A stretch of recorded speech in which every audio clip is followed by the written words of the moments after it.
Hello everyone, welcome back to SN academy. Guys, आज हम cover करने वाले हैं application of ICT in research. ICT का मतलब होता है इंफॉर्मेशन एंड कम्युनिकेशन टेक्नोलॉजी। ठीक है, तो आज हम इस टॉपिक को कवर करेंगे जो कि हमारा यूनिट 6 यानी रिसर्च एप्टीट्यूड का एक टॉपिक है गाइस। ठीक है, सो गाइज एसएन एकेडमी आपको सबसे पहले बता दूं प्रोवाइड करवा रहा है बिल्कुल फ्री में यूजीसी नेट पेपर 1 की क्लासेस। ठीक है, तो सबसे पहले चैनल को सब्सक्राइब कर दो अगर अभी तक किया नहीं है, और बेल आइकन को प्रेस कर दो ताकि वीडियोस की नोटिफिकेशन आपको टाइम टू टाइम मिलते रहें। तो गाइज पेपर 1 जो हम कवर करवा रहे हैं आपको, उसमें यूनिट 4 और यूनिट 6 है जो हमारी वो कंप्लीट हो चुकी है विद एमसीक्यूज, और यूनिट 2 अभी चल रही है हमारी। ठीक है, तो इन तीनों की प्लेलिस्ट मैंने अलग से बनाई है, इनमें इनके रिगार्डिंग जितनी भी वीडियोस हैं आपको सारी मिल जाएंगी। ठीक है, इनका लिंक मैं नीचे डिस्क्रिप्शन में डाल रही हूँ, आप चेक कर लो और सारी वीडियोस को गो थ्रू कर लो गाइस। ठीक है, तो अब स्टार्ट करते हैं आज का हमारा topic, application of ICT in research. So guys सबसे पहले तो आईसीटी क्या होता है? ICT refers to information and communication technology. ठीक है, आईसीटी का मतलब होता है इंफॉर्मेशन, जहाँ से इंफॉर्मेशन मिलती है, और कम्युनिकेशन जैसे जिससे कम्युनिकेट कर सकते हैं, वो सारी टेक्नोलॉजी हमारी आईसीटी में आती है। ठीक है, एग्जाम्पल देखो, रेडियो हो गया, टेलीविज़न हो गया, telephone, computer, satellite, wireless technology और इंटरनेट और मोबाइल भी। ठीक है, स्मार्टफोन, ये सारे के सारे किस में आते हैं? हमारे आईसीटी में। इनसे हमें इंफॉर्मेशन भी मिलती है और कम्युनिकेट भी हम इनसे कर सकते हैं। ठीक है, so it include every device which include information and communication device. तो आईसीटी में वो सारी चीज़ें आएंगी जहाँ से हम इंफॉर्मेशन कलेक्ट कर सकते हैं और कम्युनिकेट कर सकते हैं जिन डिवाइस से, वो सारी की सारी डिवाइस हमारी इंफॉर्मेशन एंड कम्युनिकेशन टेक्नोलॉजी में आएंगी। ठीक है, now at every stage of research ICT is helpful. Research की हर एक स्टेज पे आईसीटी की हमें ज़रूरत होती है गाइस। ठीक है, कहाँ से? Starting from the selection of problem, जब हम प्रॉब्लम यानी अपना टॉपिक सिलेक्ट करते हैं वहाँ से लेकर के, और सबसे लास्ट स्टेप क्या होता था हमारा रिसर्च का, मैंने कंप्लीट करवाया ये आपको। ठीक है, तो वो वीडियो देख लो अगर आपने अभी तक देखी नहीं है। तो सबसे पहला स्टेप होता है फॉर्मुलेशन या फिर सिलेक्शन ऑफ प्रॉब्लम, और सबसे लास्ट वाला होता है राइटिंग ऑफ रिसर्च रिपोर्ट। तो स्टार्टिंग से लेके और लास्ट तक के हर एक स्टेप में हमें आईसीटी की हेल्प चाहिए होती है अपने रिसर्च प्रोजेक्ट में। ठीक है guys, use of ICT in research at stage और step is explained as follow. अब इसको एक्सप्लेन करेंगे कि कैसे हर एक स्टेज पे आईसीटी की हमें ज़रूरत पड़ती है जब हम रिसर्च करते हैं। ठीक है, तो सबसे पहला स्टेप होता था गाइज हमारा सिलेक्शन ऑफ रिसर्च प्रॉब्लम, यानी फॉर्मुलेट करते हैं जब हम अपना टॉपिक यानी टॉपिक का आइडेंटिफिकेशन जब करते हैं। ठीक है, तो while selecting topic researcher go through various databases on Google. जब भी हम अपना टॉपिक सिलेक्ट करते हैं गाइज, तो रिसर्चर क्या करता है?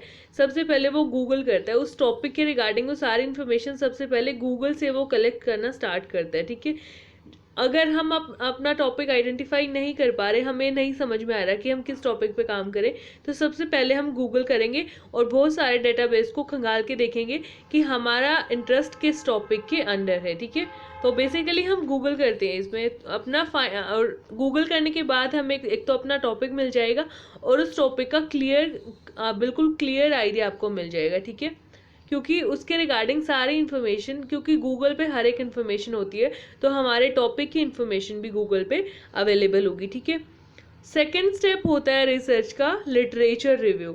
लिटरेचर रिव्यू यानी जितने भी प्रीवियस रिसर्च पेपर है इसमें या कोई बुक है, तो वो सब हमें डिटेल में करना है। ठीक है, वो डिटेल में करते हैं रिसर्चर, और वो करने के बाद क्या होता है, हमें एक क्लियर कट आइडिया मिल जाता है कि किन टॉपिक्स पे पहले काम हो चुका है और हमें अपनी टॉपिक में क्या ऑब्जेक्टिव सेट करने हैं। ठीक है, तो researcher search on various search engines such as Google, Bing, Yahoo, Opera, internet explorer. इन सब के थ्रू रिसर्चर क्या करता है, इन सर्च इंजन के थ्रू अपने टॉपिक के रिगार्डिंग जितनी भी इंफॉर्मेशन है वो फाइंड आउट करता है। ठीक है, और सारा प्रीवियस लिटरेचर उसको वहाँ पे गूगल पे मिल जाता है इनके थ्रू। Google, Bing, Yahoo, Opera, internet explorer, ये सब क्या है?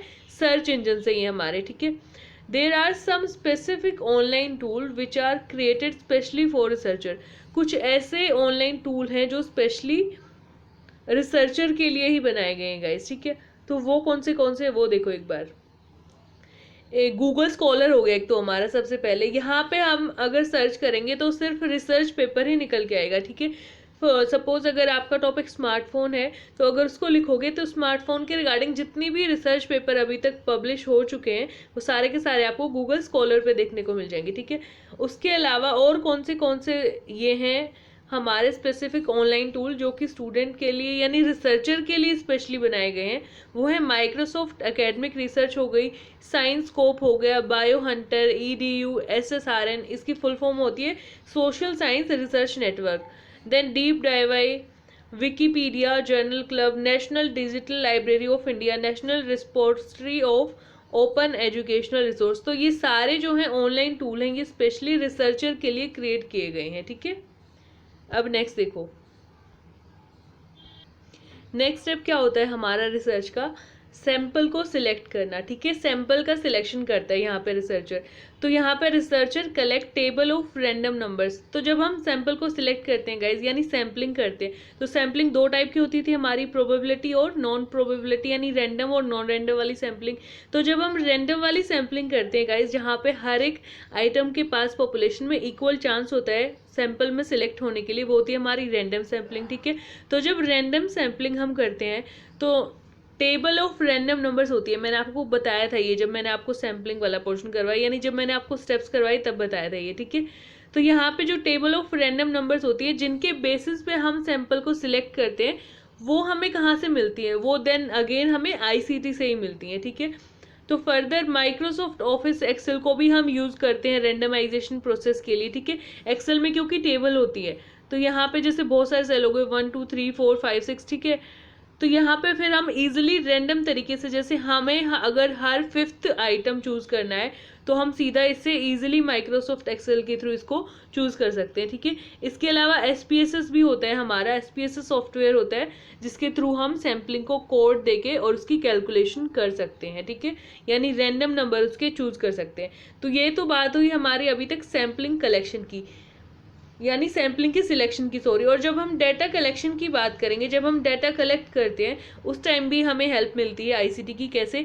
While collecting primary data through interview, researcher use web conferencing. For example अगर किसी रिसर्चर को इंटरव्यू लेना है, ठीक है, यानी इंटरव्यू के थ्रू डाटा कलेक्ट करना है, तो यहाँ पे रिसर्चर क्या करेगा, वो यूज़ करेगा वेब कॉन्फ्रेंसिंग का और टेली कॉन्फ्रेंसिंग का, ठीक है, जिससे वो वीडियो कॉन्फ्रेंस या फिर मोबाइल पे यानी टेली कॉन्फ्रेंस कर सकता है, ठीक है। तो ये दोनों बिल्कुल ICT के ही हमारे टूल है, यानी डाटा कलेक्शन में भी हमारा यूज़ हो रहा है ICT का। Then for collecting secondary data, ये तो बात हुई प्राइमरी डाटा की। जब हम सेकेंडरी डाटा कलेक्ट करते हैं तो बहुत सारे डाटाबेस अवेलेबल होते हैं। सेकेंडरी डाटा कौन सा होता है? जो पब्लिश हो चुका, कुछ पब्लिश होता है, कुछ अनपब्लिश्ड होता है, ठीक है, लेकिन वो किसी और पर्पज़ के लिए कलेक्ट किया था, बट अभी रिसर्चर उसको किसी और पर्पज़ के लिए कलेक्ट करेगा, ठीक है। बेसिकली जो कलेक्ट हुआ है वहीं से वो उसको ग्रैब कर लेगा, ठीक है। तो यहाँ पे जब हम सेकेंडरी डाटा कलेक्ट करते हैं तो उस टाइम पे हमारे लिए कौन से डाटाबेस है, वो है स्कोपस है, वेब ऑफ साइंस है, PubMed, ERIC, IEEE explore, Google scholar again, core है, बेस है, बेस की फुल फॉर्म है बायफेल academic search engine, then DOAJ है हमारा directory of open access journal, then EThOS है, वर्ल्ड वाइड साइंस है, सिमेंटिक स्कॉलर है, प्लोस की फुल फॉर्म है पब्लिक लाइब्रेरी ऑफ साइंसेज। तो ये जितने भी डेटाबेस है, जब हम सेकेंडरी डेटा पे हम रिसर्च करते हैं गाइज, तो यहाँ से हम अपना डेटाबेस ले सकते हैं, यानी यहाँ पे हमें बहुत सारे फर्दर रिसर्च पेपर मिलेंगे और डेटाबेस मिलेगा जहाँ से रिसर्चर को अपने टॉपिक के रिगार्डिंग बहुत सारी इन्फॉर्मेशन कलेक्ट हो जाएगी, ठीक है। अब नेक्स्ट स्टेप होता है रिसर्च का हमारा डाटा को एनालिसिस करना, ठीक है, डाटा को एनालाइज करना। तो इसमें हम ICT का यूज़ कैसे करते हैं वो देखो। ICT is mostly use during data analysis as many statistical test, ठीक है, are applied in analysis process which are performed with the help of software. अब जब भी हम डाटा एनालिसिस करते हैं तो हमें ICT की हेल्प चाहिए, क्यों?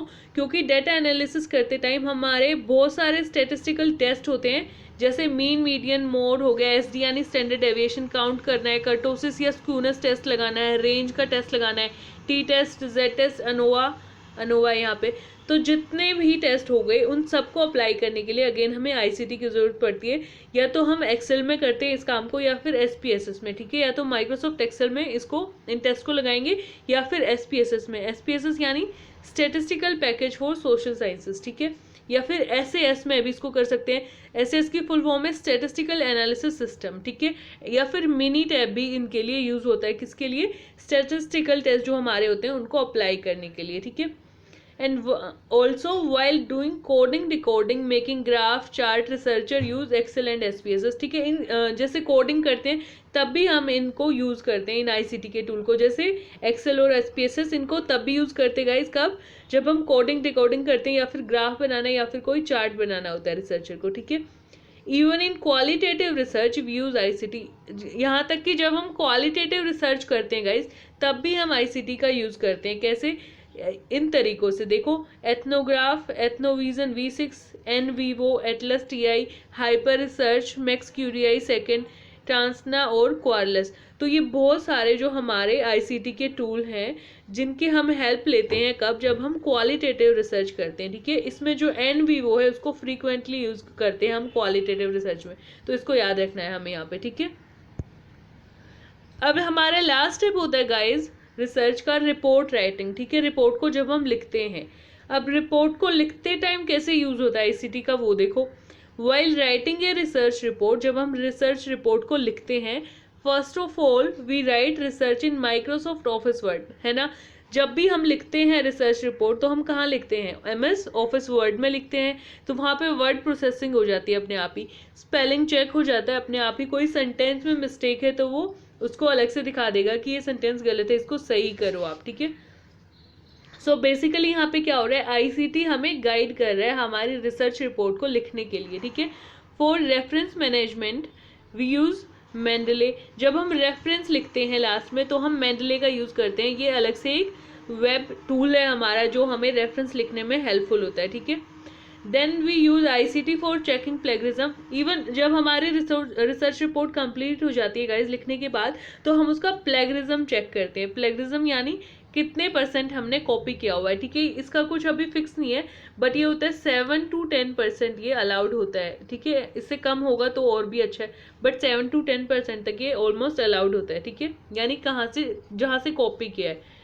तो अब प्लेगरिज्म चेक करने के लिए बहुत सारे हमारे टूल हैं आईसीटी के, जैसे उरकुंड की वेबसाइट हो गई, या फिर टर्निटिन हो गई, स्क्राइबर हो गई, Plagiarisma, plagiarism checker X, Indigo, stream technologies, DrillBit, offers, plag scan, white smoke, Grammarly premium, या फिर खाली ग्रामरली भी होता है एक अलग से। Then Copyleaks, Duplichecker, copy space, small SEOT tools, Plagtracker etcetera. ऐसे बहुत सारे हमारे पास आईसीटी के टूल होते हैं, यानी अवेलेबल होता है वेब पेज हमारे पास, जहां से हम क्या कर सकते हैं, अपनी थीसिस में प्लेगरिज्म का % चेक कर सकते हैं, ठीक है। और साइटेशन स्टाइल लिखने के लिए भी हम गूगल की हेल्प लेते हैं, क्योंकि हमें याद नहीं रहता एपीए में कैसा स्टाइल था, एमएलए में कैसा था, तो इसके लिए भी हम गूगल की हेल्प लेते हैं गाइज लिखने के लिए भी, ठीक है। सो गाइज आज हमारा टॉपिक कंप्लीट हो चुका है आईसीटी का रिसर्च में क्या यूज़ होता है इसके रिगार्डिंग, ठीक है। तो सब्सक्राइब कर दो अगर चैनल को नहीं किया है, बेल आइकन को प्रेस कर देना, वीडियोस के नोटिफिकेशन आपको ऑटोमेटिकली मिलते रहेंगे। और शेयर करो चैनल को, ज़्यादा से ज़्यादा स्टूडेंट्स फ्री क्लासेस का बेनिफिट ले सके। वीडियो को लाइक किया करो अगर समझ में आ रहा है, अगर कोई डाउट है तो कमेंट करके आप पूछ सकते हैं। गाइज टेलीग्राम पे मैं आपको PDF प्रोवाइड करवाती हूँ हर एक वीडियो के बाद, तो यहाँ पे आप SN Academy UGC नेट लिख के सर्च करो, या फिर नीचे डिस्क्रिप्शन में भी मैंने इसका लिंक डाला हुआ है, ठीक है। तो यहाँ से आप PDF कलेक्ट कर सकते हैं, बट मैं आपको सजेस्ट करूँगी कि आप अपने पर्सनल नोट्स प्रिपेयर करें, उससे हमें बहुत अच्छे से क्लियर हो जाते हैं सारे कंसेप्ट, ठीक है guys. That's all for today, thanks for watching.